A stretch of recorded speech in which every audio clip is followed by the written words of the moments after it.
Once upon a time, there was a young man named Tom who lived in the heart of a small village nestled between rolling green hills. Life there followed a gentle, predictable rhythm that had remained unchanged for generations. The soft, melodic chirping of birds at the first light of dawn, the collective, rhythmic scything of the fields during the autumn harvest, and the comforting, earthy scent of oak wood crackling in the fireplace as the evening chill settled over the valley. To the village elders, it was a paradise of tranquility, a sanctuary where time seemed to stand still in a warm, eternal embrace of tradition and community. But to Tom, this stillness felt like an invisible, suffocating weight. Every morning, as he swept his modest doorstep with practiced boredom, he would pause to gaze at the jagged, snow-capped peaks that hemmed in the horizon like the impenetrable walls of a fortress. He felt trapped by the very beauty that others celebrated as a blessing. "This place is a cage," he would whisper to the wind, his voice laced with a bitter restlessness. The same familiar faces every morning, the same tired stories exchanged at the tavern, the same dust settling on the same narrow road. Life is pulsing with energy elsewhere, and I am doing nothing but watching the shadows grow long across the grass. Real happiness is not here among the bleating goats and the silent swaying wheat fields.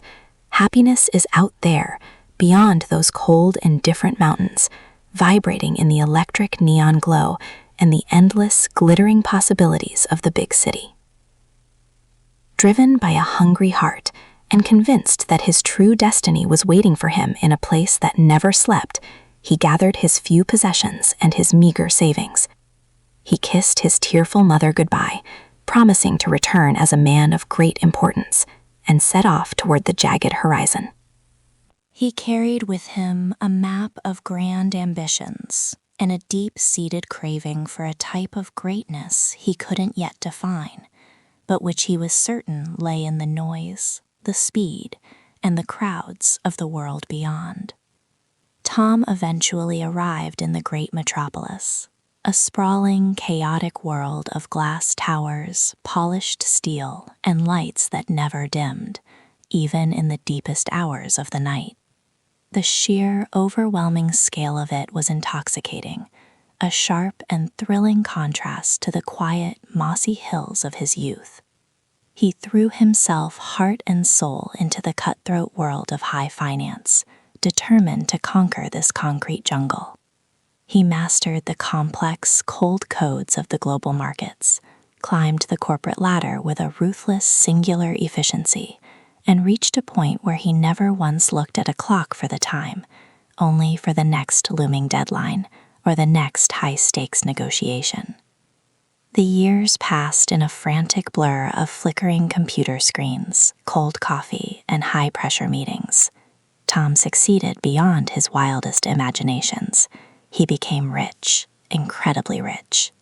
He purchased a massive, minimalist villa of marble and glass that overlooked the city's sprawling skyline, wore custom-tailored suits that felt like a second skin of expensive armor, and drove a sports car so fast and powerful it seemed to outrun his own shadow. He possessed every luxury that money could summon, surrounding himself with the finest artifacts of the modern world, from rare vintage wines to avant-garde art that he rarely had the time to actually look at. And yet, every evening when he returned to a living room that remained hollow and hauntingly silent despite its architectural opulence, he felt a profound, aching emptiness that no purchase could fill.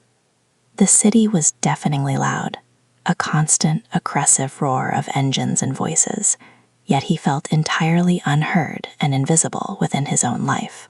The people around him were constantly racing against a digital clock that never granted them enough minutes to truly breathe or connect. He had the wealth he had craved, but he had lost his appetite for the simple pleasures of existence and his basic ability to find rest. Tom was a titan in the eyes of the business world, but internally he was a hollow man, utterly exhausted by the weight of his own success. It felt as though his soul had been left behind on a dusty train station platform many years ago, and he was now just a weary ghost inhabiting a golden, air-conditioned cage. One morning, standing on his glass balcony and finding himself unable to bear the relentless, mechanical symphony of car horns and distant sirens a moment longer, Tom made a sudden, impulsive decision. He walked away from his constantly vibrating phone, grabbed his keys without a second thought, and began to drive. He drove for hours, watching the jagged skyscrapers shrink and disappear in the rearview mirror as the gray concrete gradually surrendered to the vibrant greens and earthy browns of the open countryside. As the air became crisper, smelling of damp pine needles and fresh rain, the tight iron grip in his chest finally began to loosen for the first time in a decade. Finally, he reached the familiar outskirts of his old village. To his profound surprise, nothing had truly changed. The hills were still rolling in their green majesty, the river still hummed its ancient bubbling song, and the air still carried the faint, sweet scent of wood smoke and baking bread. He parked his car at the edge of the village and walked towards his old family home, the sharp, rhythmic clicking of his expensive Italian dress shoes sounding strangely out of place as they sank into the soft, sun-warmed earth of the path.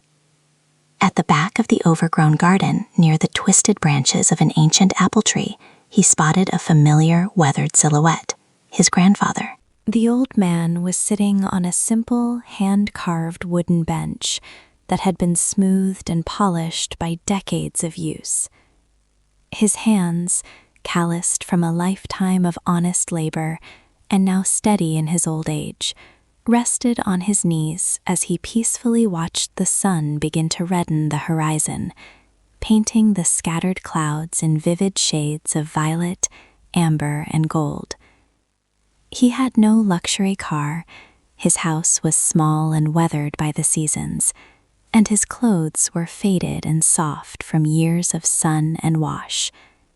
But as Tom drew closer, he saw a look on his grandfather's face that he hadn't seen on a single person in the metropolis, a state of absolute, unshakable serenity. The old man wasn't just observing the sunset, he seemed to be breathing in harmony with the world around him. Tom approached quietly, feeling the weight of his expensive suit and his heavy heart, and sat down on the cool grass beside the bench. After a long, heavy silence filled only by the rustle of the evening breeze through the leaves and the distant, lowing call of cattle, he spoke in a voice that trembled with years of suppressed exhaustion and regret. "Grandfather, I have achieved everything I ever said I would. I have more money than I can spend in 3 lifetimes, more power than I ever imagined possible, and a house that could comfortably fit 10 of these. But I am constantly stressed, my mind never stops racing, and my heart feels like lead. You have almost nothing. The world has passed you by here in this quiet corner, and yet you seem to be the happiest man I have ever known. Please, tell me, what is the secret? Where is the treasure I missed?" The old man didn't immediately turn away from the dying light of the day. He took a slow, deep breath, letting the cooling evening air fill his lungs, and then gently pointed a steady finger toward the fading horizon. "Tom, you have traveled thousands of miles and spent decades looking for happiness, as if it were a physical prize, a glittering treasure hidden deep inside a vault that required a golden key of success to open," he said softly, his voice like the comforting rustle of dry autumn leaves. "But happiness is not something you find at the end of a long, exhausting race. It cannot be bought with gold, and it certainly cannot be hunted like a wild animal. Those things only provide a temporary thrill that fades as soon as the sun goes down." He finally turned his gaze toward his grandson, his eyes bright with a quiet, penetrating clarity that seemed to see right through Tom's expensive armor. "The secret is here, in the small, quiet spaces between your ambitions. It is the art of being, not just doing. It is knowing how to truly feel the warmth of a simple cup of tea against your palms on a cold morning. It is the rare and beautiful ability to marvel every single day at the sun as it sets, even if it is the same sun you have seen for 80 years. Happiness is not a destination you reach by working harder or climbing higher, Tom. It is the peace you allow to settle into your soul when you finally stop running after what you lack and start cherishing the miracle of what you already have. Do you agree with the grandfather? Tell me in the comments. Don't forget to like and subscribe for more stories.